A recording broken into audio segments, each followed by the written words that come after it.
Good evening, everyone, and welcome.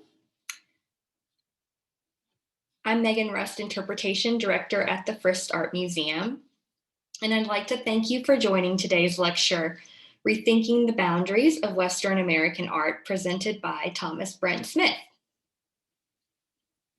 We will begin with a land acknowledgement. The Frist Art Museum's building sits on land that Cherokee and Shawnee Native peoples and elders call their homeland. We acknowledge and pay respect to them.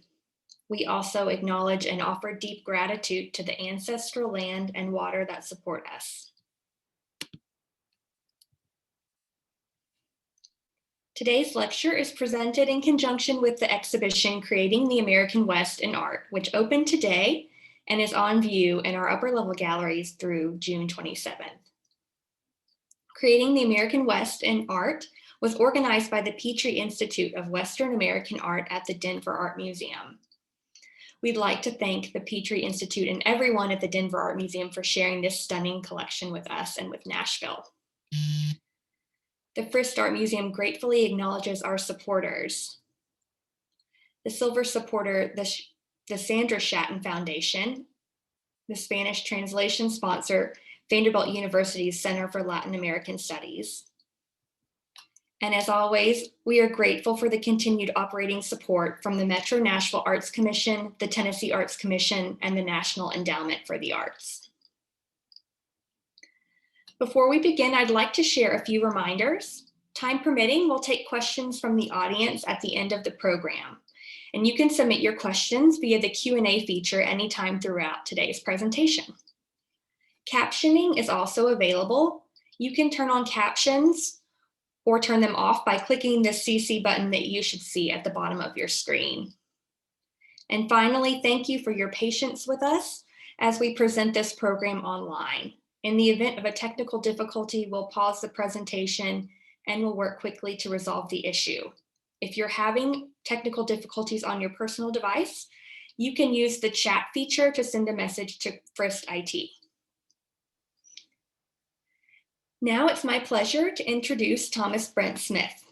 Since joining the Denver Art Museum in 2008, Thomas Brent Smith has overseen the growth of its Western art collection and its ambitious projects, including highly successful annual symposia and the publication series Western Passages.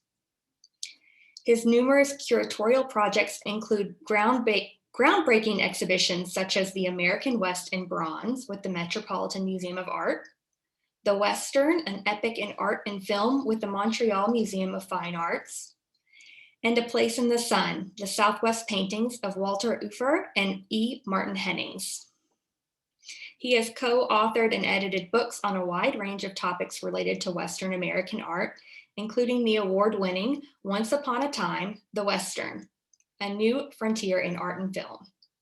He is a former Getty Leadership Institute Fellow and current president of the museum's West Consortium. Please join me in welcoming Thomas Brent Smith. Thank you, Megan. Well, greetings everyone from Denver, Colorado, sunny Denver, Colorado this evening. I appreciate all of you that are joining in and spending part of your Friday evening listening to this talk.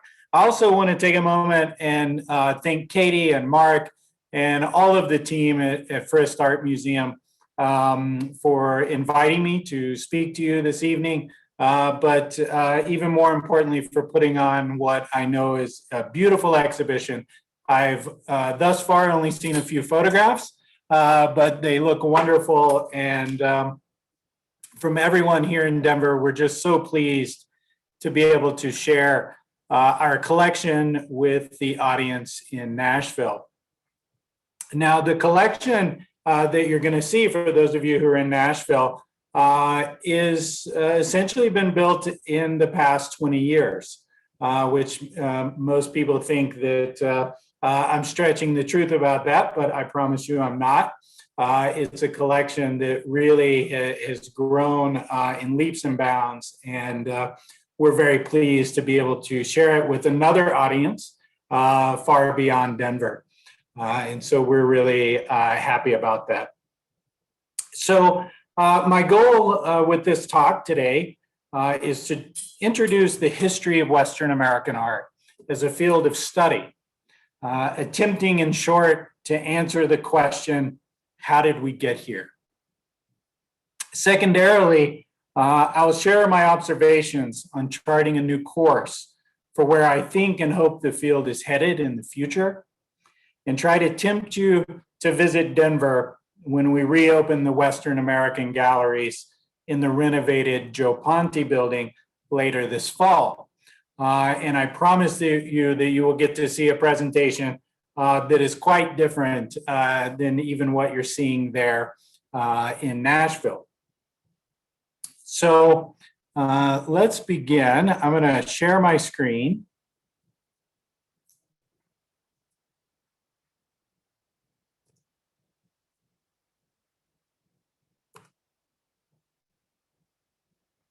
Okay. So among the first works of Western American art to capture the attention of the American art world was Charles Day's 1844 painting, Long Jakes. It was a smash hit when exhibited that year with the American Art Union. The painting represents a single mounted figure seen from below against an endless blue sky. The writer wears fringed leggings, Native American moccasins, and a bright red coat, the typical dress of a Rocky Mountain trapper. He is undeniably Western. But further, Long Jakes is a case in point. The American Art Union's goal was to enlighten and educate an American public to a national art. By endorsing Long Jakes, the art union managers recognized Western subjects as the most effective beacons of American culture. The year following Charles Day's submission of Long Jakes, the writer Joel T. Headley proclaimed in an address to the organization, and I quote, "Our Atlantic coast has such an intimate connection to Europe that I have sometimes thought we never should have much that is national till the West should give shape and character to the country," end quote.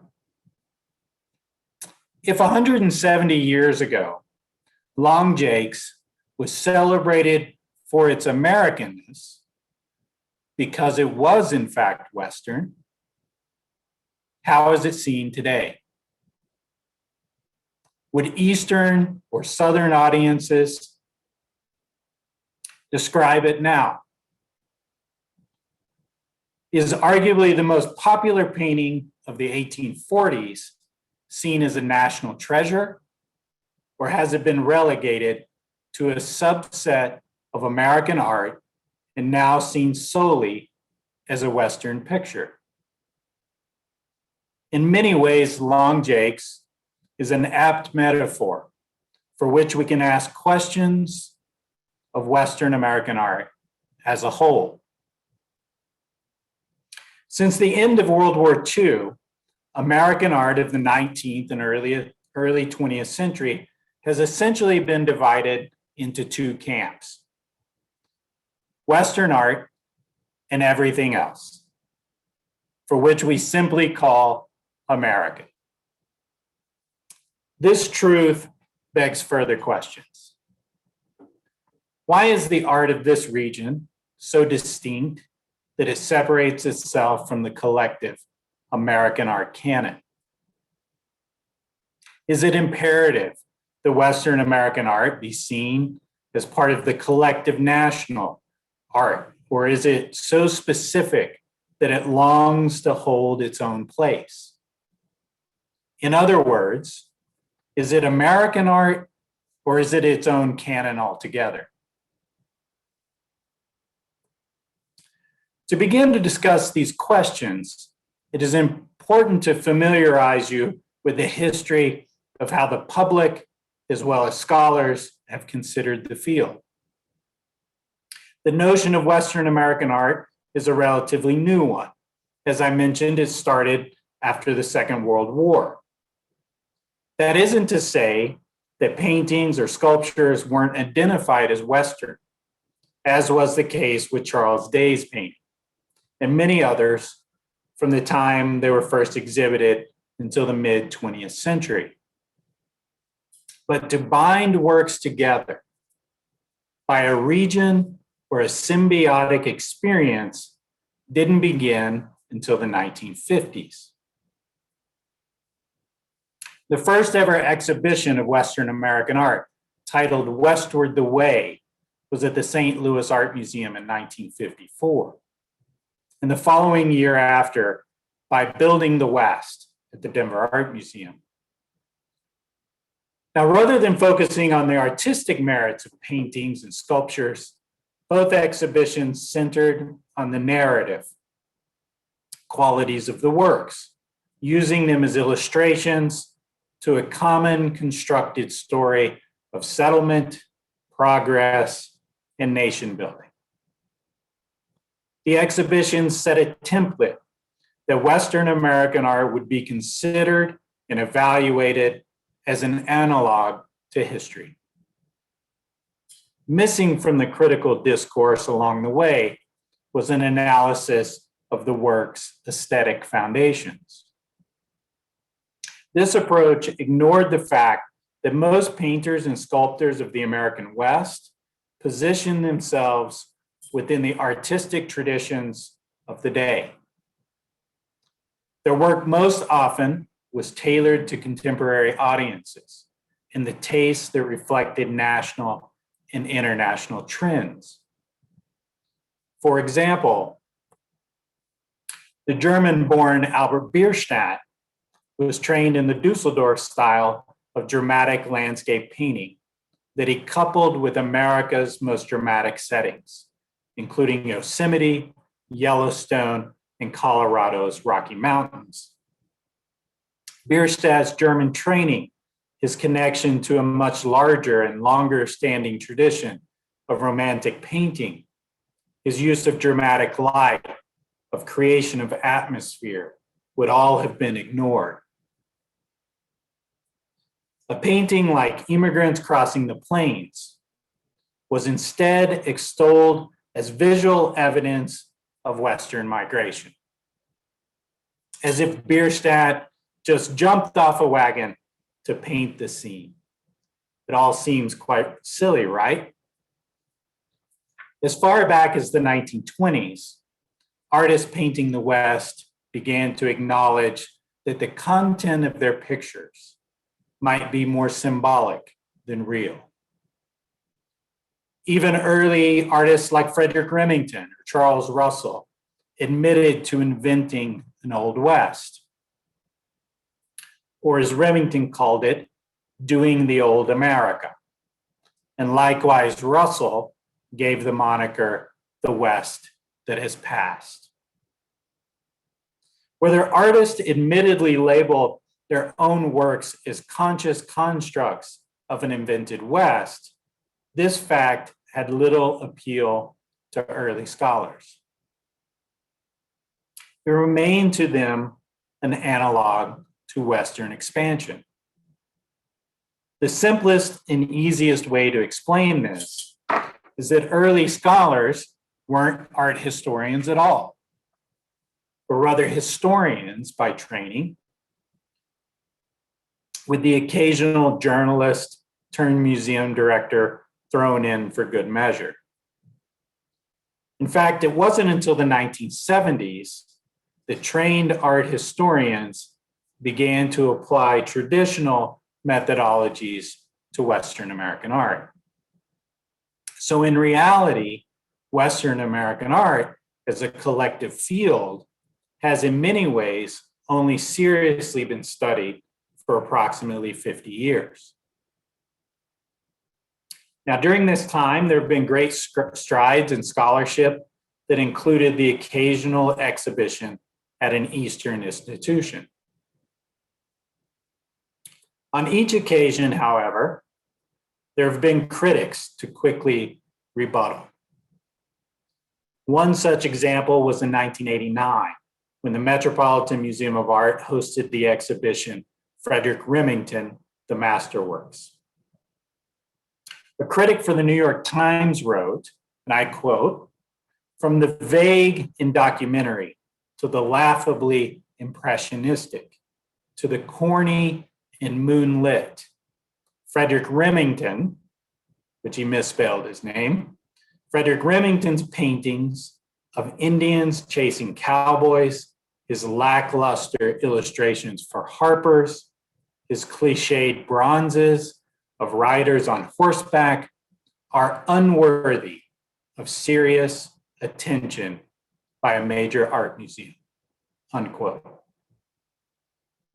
Although the approach of the exhibition's curators had been one based in art rather than history, it obviously didn't satisfy the critics.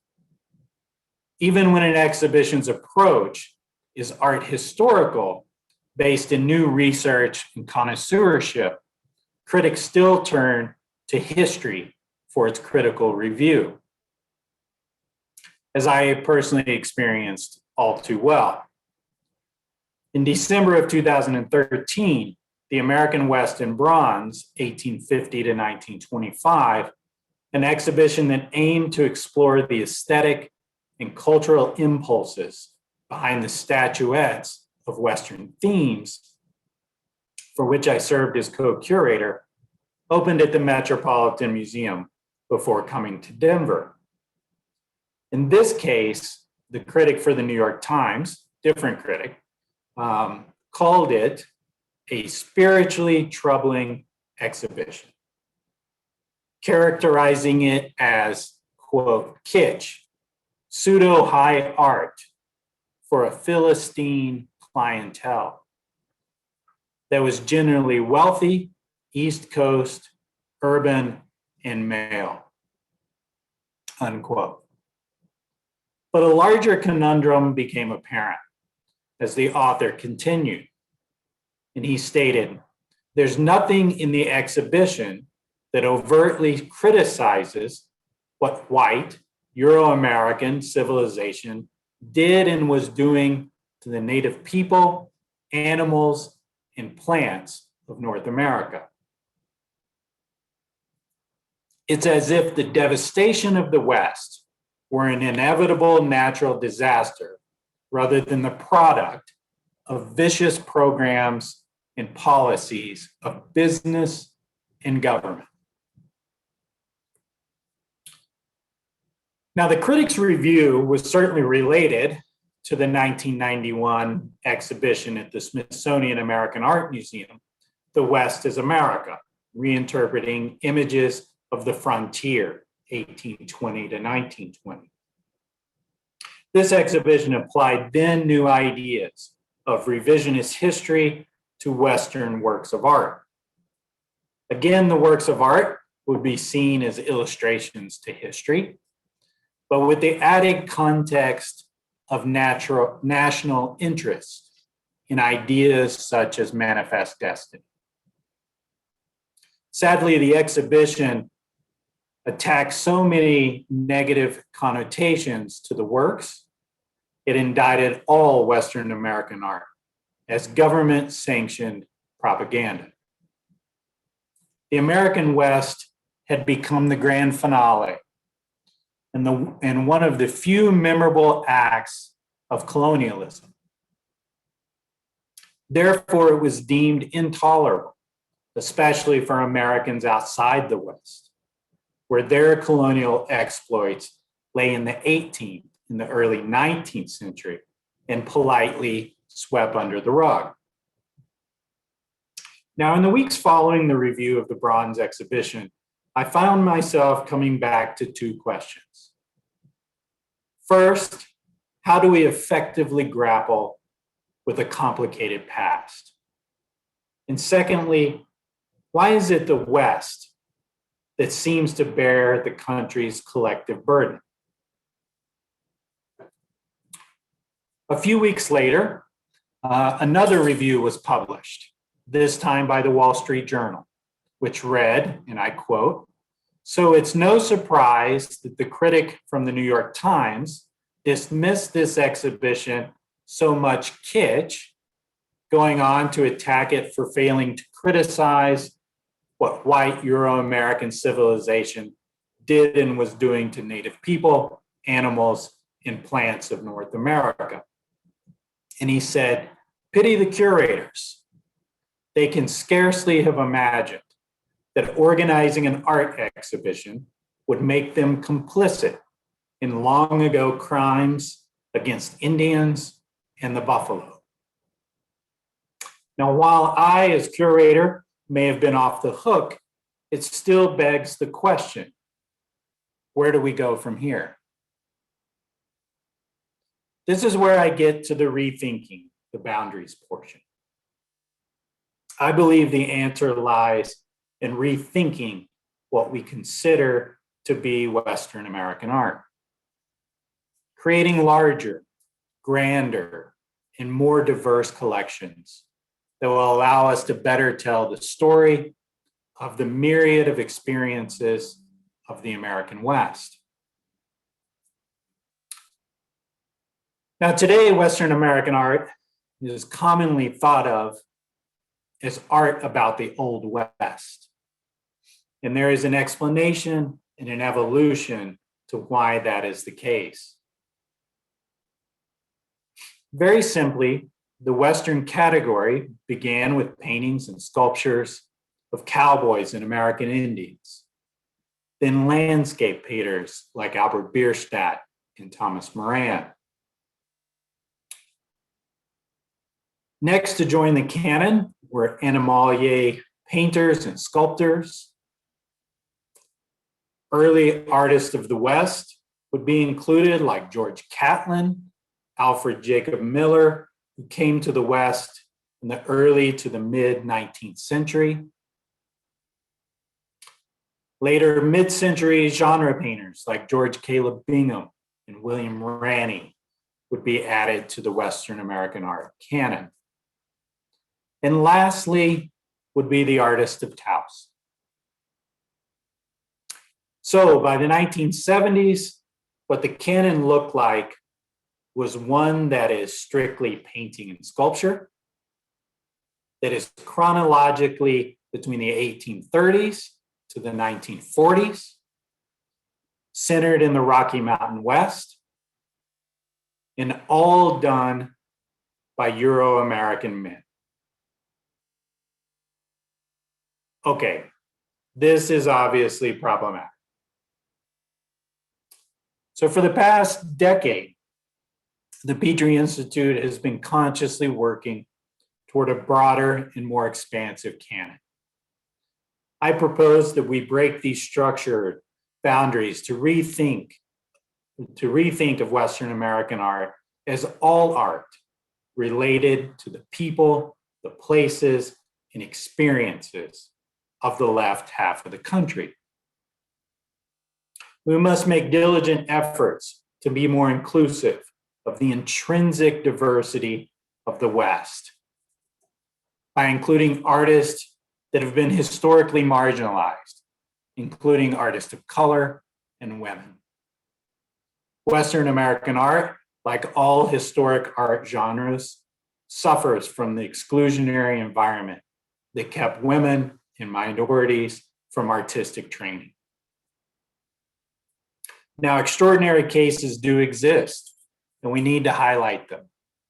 An exceptional example is the artist Grafton Tyler Brown, who owned and operated a lithography business in California before spending 10 years traveling the Pacific Northwest and Montana, selling his oil paintings to tourists.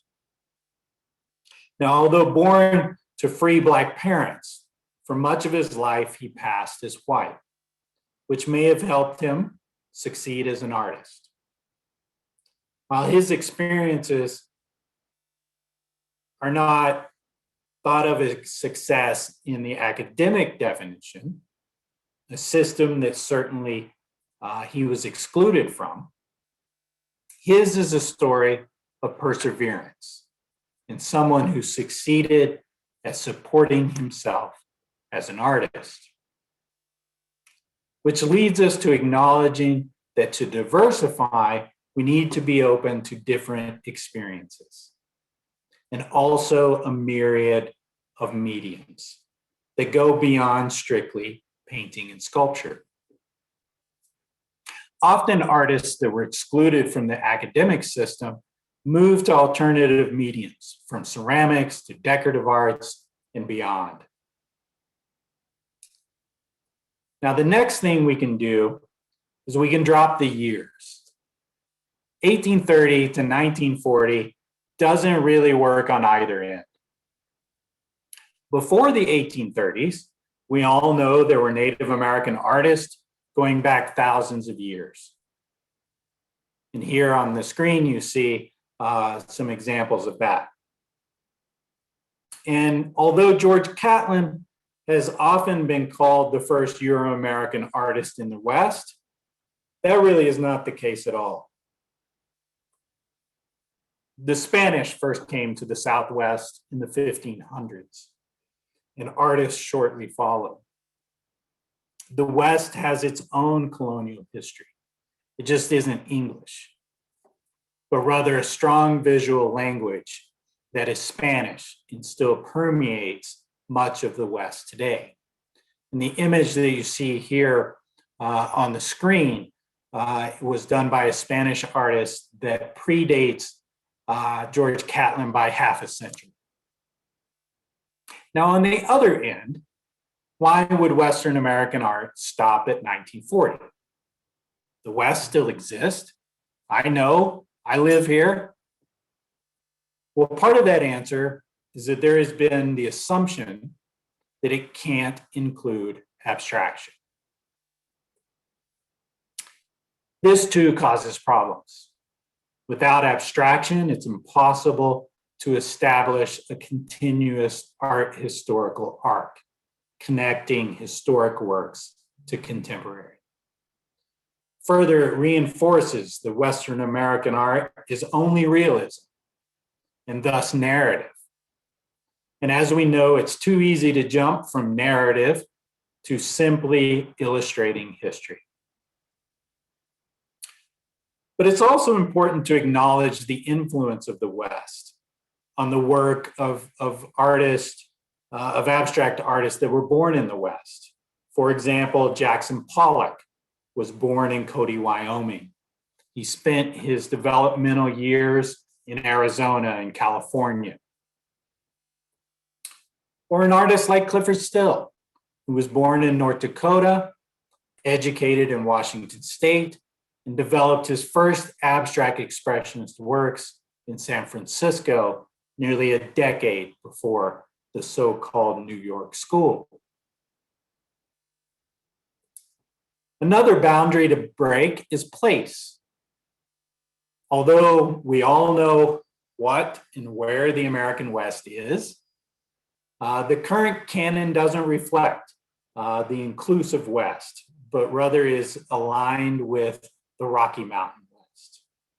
It leaves out California and the Northwest, to name a few. For example, we need to see this painting of the California coast by Guy Rose is as equally Western as a landscape of Yellowstone.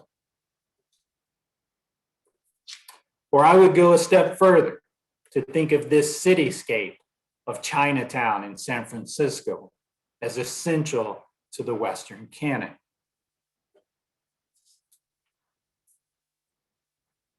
The most obvious inclusion to the field, of course, would be photography. And while some works are squarely within the canon, I propose that we be careful to also include photography that goes beyond the expedition or the documentary. The evolution of photography in many ways coincides with the expanding migration of the West and has always made a natural home here. And lastly, I would say photography instantly leads one to film. And since the turn of the 20th century, art and film have intersected to construct a powerful visual legacy which has shaped how people worldwide have understood or misunderstood the American West. I would say it has definitely been the most impactful of all the mediums. Now, these are just a few ideas of how to expand the canon in hopes of making it more reflective of the diversity and the dynamism of the American West. And of course, there are many others. But I want to end and leave you with two quotes today that I find that are particularly apt. The first is from the California artist Maynard Dixon. And he wrote, and I quote, "But the big thing is this, that there is something of the West that sings in us, both of the life and of the country, that demands to be expressed." Getting back to my own work and what I tried to say about it, the fact that there is something in my native land, in its life, that seems to breathe a free soul, that impels me to try to express it. And what it means is the same thing that I believe that has made art great in other countries. It is certain that that feeling has made art national. And while the West is still America, let us make the most of it. And the second quote comes from Christian Brinton, an art critic and visitor to the 1915 Panama Pacific International Exhibition in San Francisco. Brinton stated after seeing the show, and he said, and I quote, "The West has a great future in art. Indeed, I go so far as to say the future of art belongs to the West. It is inevitable. The freshness and vitality of your life, the stimulation of the environmental influences, these things must result in big things." Now, I think the same thing can be said 100 years later about the West. Thank you, and I'd be happy to take some questions now. Thank you so much. You've given us a lot to think about. If you have any questions, feel free to put them in the Q&A. And I think we've already gotten a few. We have a question from Daniel who asks, does the Denver Art Museum possess paintings by Native American artists from the recent past and or today that might have been included in the exhibition? He says he's thinking of depictions of the West by artists like T.C. Cannon, David Bradley, and Kay Walkingstick. Yeah, sure. In fact, the Denver Art Museum has one of the greatest collections of Native American art that you'll find anywhere in the country. It was the first collection that the Denver Art Museum began to assemble. So exactly the opposite of the Western American collection, which has really only been built in the last 20 years. That collection goes back over 120 years. In fact, the very first works that the museum ever collected were by Native American artists. It's a very robust collection in its representation, but also in the sheer quantity of works there. And it goes from things that are quite historic all the way up to contemporary. And I can confirm that all of the artists that you just mentioned, from T.C. Cannon to Kay Walkingstick, we have work by both of those artists in the collection. And I would just say T.C. Cannon is one of my favorites. Being an Oklahoman myself, someone who grew up in Oklahoma, I think I learned about T.C. Cannon when I was in high school, and I've been a huge fan ever since. Now, one of the things that we try to do at the museum is we partner quite a lot together and work together a lot, both the Western American collection as well as the Native American collection. However, we keep their presentation relatively separate in the sense that we do see them as different disciplines. But whenever we reopen our new galleries, you certainly will see examples by Native artists throughout the galleries from different time periods, going all the way back to the turn of the century up to very contemporary works. Very exciting. And for Frist members or people who saw the recent exhibition that we put on of Hearts of Our People, Native Women Artists, Dakota Huska, who worked on that show, is now at Denver. So small world. Right. So great collection of Western art, great collection of Indigenous art, and I'm excited to see what collaborations your departments do in the future. Adele asks, were the paintings by Bierstadt and Moran mainly used for tourism? Were they actually painted on site, or were they painted in a studio? Yeah, so they weren't typically painted on site. They were done in a studio. The way it usually worked is both Bierstadt and Moran would come out west. At first, they start on these sort of exploration with government-sponsored expeditions. And later, they would come out on the train. But they would come out, they would do a lot of studies. And in fact, there's one work by Bierstadt that's in the exhibition that I think is particularly wonderful because it's a smaller work, but it's a plein air study. It's something he did on site, which we don't get to see a lot of from Bierstadt. We're used to the big studio pieces. So that's one to keep an eye on. It's a beautiful thing that he did in the open air.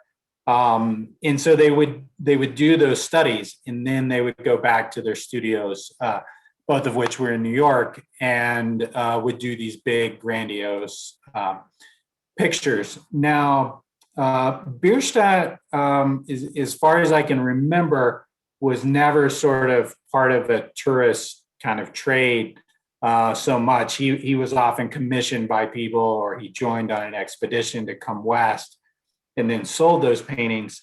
Thomas Moran gets connected in with the railroad at some point, like kind of later. I want to say like around the turn of the century or just thereafter. The Southern Railroad, Southwest Santa Fe Railroad, and it's when he's painting at the Grand Canyon, because by that time the train is sort of bringing tourists to the Grand Canyon, and he's quite the fixture in the Grand Canyon. He's really becomes known for all the depictions of the Grand Canyon, and people even talk about seeing him there. And there's a quite famous advertisement of saying, "Come to the Grand Canyon and see the famous Thomas Moran painting." Lots of great questions here. Let's see what else. Can you share more about the Petrie Institute and how the collection and programs developed? Sure, happy to. So the Petrie Institute was launched in 2001 as the Institute of Western American Art. It became the Petrie Institute in 2007 with a major gift from Tom and Jane Petrie, who helped us endow the department. But in 2001, the impetus for founding the department and the Institute was a gift from a large gift of art from the Harmson family. Now, you won't know the Harmson family, but most of you will know Jolly Rancher candies. They were the family that had Jolly Rancher candy, and they had built a really important Western collection that came to the museum. And so that was the reason for starting the department. It was several hundred works, and so the museum said, "Wow, we really have to get on top of this and have specialists here to care for this collection. But it also had the idea that we could fill this sort of niche in programming, that there was no other general art museum or encyclopedic art museum that was dedicated to the study of Western American art. And so it just made sense that here we are in Denver, right in the middle of the American West, and that our collection of Western American art was essentially our American collection, that we would look at American art with a Western lens, if you will. And so we really jumped in both creating programming, everything from symposia to a lot of scholarly publications, but also building essentially exhibitions and really fostering and driving the exhibition program, so that there were offerings of exhibits, especially of Western American art, and that we would partner with other museums. That started first kind of regionally. We partnered with sort of important regional museums, and then fairly quickly we became known as sort of the place that does Western American art, which next brought these really more high profile projects like the exhibition with the Metropolitan Museum, or the Western Film Show with the Museum of Fine Arts in Montreal. So we really were thinking of it in that context, and in building an audience here in Denver, which we incredibly have a really built-in audience in a sense. There are a lot of people that are very interested in this work. And so that's really been the foundation of what the Petrie Institute is. Thank you. Well, speaking of film, we have a question about spaghetti westerns, and what do you make of the spaghetti western, the non-American creation of A View of the West? And that really kind of opens up the conversation to sort of this mythology of the West, and maybe how this exhibition that we have on view kind of supports some of that mythology, but also sort of challenges it in a way. Yes. When you begin to open up ideas about mythology, things get quite complicated very fast. And I often say, for what Western American art might lack in time, it makes up for in complexity. Because of things like the mythology of the American West is so complicated, so complex, and so much of it you can point toward film. And in my talk, I think I said something to the effect of film has been the most impactful medium, for sure, of how people have understood or misunderstood the American West. Now, the topic of spaghetti westerns is an interesting one, and one of my favorites. I'm a huge fan of spaghetti westerns. That's only in part because my wife is from Italy. So in some ways it's this microcosm of my own life. But I'm a huge fan of spaghetti westerns, in particular the work of Sergio Leone, because there are so many ways to analyze them. Of course, they are a reflection of the Italian ideas, the Italian idea of the American West after the Second World War. And so there's the entire layer of how Italians feel about Americans as Americans helped to liberate Italy during the war. They're equally a reflection of the current political climate in Italy. So they're really complex films. And Sergio Leone is the one who became so famous in America. What Americans don't realize is there were hundreds of spaghetti westerns being made every year in Italy. It was just that Leone was the one who became such a big deal here in America.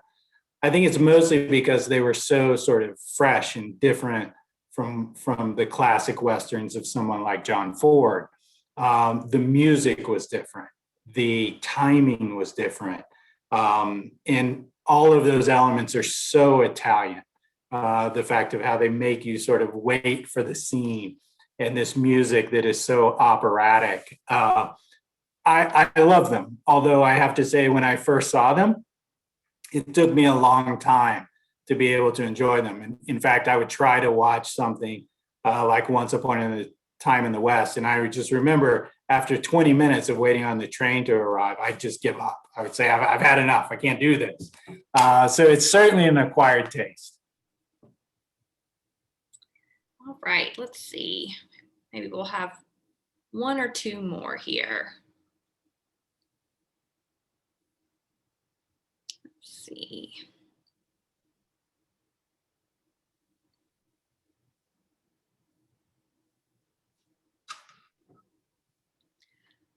So we've got a lot of questions about sort of rethinking these boundaries. We've got questions about clothing, textiles, jewelry, also locations like Alaska and Hawaii. I'm curious to think, as you continue to expand the collection, are you looking for new types of media? Are you looking at contemporary Western artists, or is it sort of confined within that art historical time frame that we think of when we think of the Western? Yeah, we certainly are collecting contemporary art. And in fact, one of the things that we're doing now as we reinstall these galleries, they go essentially chronothematic. You are moving up in time from earliest to the most contemporary. And one of the things we did is we were committed to the contemporary works that we showed, that they be contemporary of today, in the same way that we expect Frederick Remington to be contemporary for his time. Or we expect the Taos artist to represent what was contemporary American art at that time. It needs to be the same for today. And so we partnered with our contemporary department and the curators there, and we really began to work together, taking things from their collection, things from our collection. And so it's become this really hybrid of things that I think are ultimately really exciting. We are able to have a diverse representation that we don't have in other places. And we have artists that many of which are well known, people like Ed Ruscha in California, to Christo, some of his projects in Colorado, and then artists that are really younger. One of the artists that's one of my favorites that'll be in this new installation is Teresa Fernandez, who's doing incredible things about the border. And as we really kind of push the canon, push the edges of the canon, my philosophy has always been that the larger, more inclusive we are, in a sense, the bigger the tent, the more important and the more powerful Western American art becomes. And that's just, it's in that simple way that I think about it. And so in a way, I joke sometimes that when I think about Western films, I think they're all Westerns. Every film is a Western in some way. It's built on the structure of a Western. Similarly with art, I always think, well, yeah, of course that's Western. I'm just naturally inclined to go, oh yes, of course that's part of it. So I think we're really kind of looking at everything and having the opportunity to do it in an encyclopedic art museum where we have colleagues that are specialists in native arts or Spanish colonial art that certainly represents a good portion of the West, or our colleagues in contemporary or curators in fashion. Of course, it overlaps and becomes a really rich, exciting endeavor to try to expand what we think of as Western American art. Well, that's exciting and definitely something to watch for. So closing us out, would you like to share a favorite work from the exhibition, Creating the American Western Art, or key works to encourage our visitors to look for as they visit the show? Yes, and of course, and it's amazing because so many of the works have come in to the collection since I've been in Denver, since 2008. And so I have lots and lots of favorites. It's always a hard question to answer. One of my favorite works is in Wide Lands of the Navajo by Maynard Dixon, who is the artist I gave the quote from there at the end of my talk. He's always been one of my favorite artists, as I think he captures the essence of the West, unlike any other painter. So that's a work from 1945, which is just the year before he dies. And it's one of his last great paintings. And it is one painting that sort of has everything that is Maynard Dixon in it. So that is the must see. Also, we have such great representation in the collection of the Taos Society of Artists, of that art colony. And there were such talented artists, and we have great examples. I think for quality of works, our collection is right up there as one of the very best. Of course, there's some wonderful bronze sculptures in the collection. I think that Charles Russell's In the Enemy's Country is a special painting. It's Russell at his very best. And so there are lots of things to see, and we're really pleased that to be able to share it with the audience in Nashville. Well, thank you so much for lending it to us, and thank you all for joining us this evening. And thanks again, Thomas, for challenging us to rethink what Western art can be and what Western art is. So we would like to encourage you all to come see Creating the American West in Art at the Frist Art Museum. Time tickets for admission to the museum are required, and you can reserve your tickets at fristartmuseum.org. We encourage you to plan ahead and reserve your tickets early right now, because tickets are in demand. So we hope to see you in person soon, or we hope to see you virtually at our next program online. You can find out more about our upcoming virtual programs by visiting our website, or following us on social media, or signing up for our weekly email newsletter. We've got some fun programs planned with this exhibition, including some films that we're going to show. So spaghetti Western fans, I don't think we're showing any of those, but definitely some Western films for our film fans out there. And as you leave our Zoom tonight, you'll be invited to take a brief survey. A link will appear in your browser. Your feedback is important to us and will help us improve future programs. And finally, we're so thankful for your support of the Frist Art Museum. Financial gifts during this time allow us to bring you great programming like this evening's lecture. Support of any amount is greatly appreciated, and we encourage you to make a donation at fristartmuseum.org. Thank you all again for joining us, and have a great evening.